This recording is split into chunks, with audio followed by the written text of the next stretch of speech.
Hi guys! Welcome back to my channel. So, another vlog, another unboxing.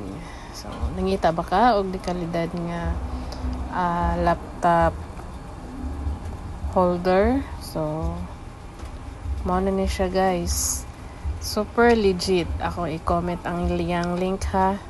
So, promise jud guys, ligon kaayo ni siya. Built-in na siya, nanay upat niya katiil, so nakatsada pagit sa iya is iyang tiil kay maadjustan, so pwede matasan, pwede pod maubsan, so still pod siya, so ligon kaayo no, bisan ikaw ani pwede ka magpatong joke. So ligon gid siya guys, promise. So money back guaranteed gid siya. Akong i-comment ang iyang link para maka-order pod mo. Super legit. Nice kayo guys, promise. Bye-bye!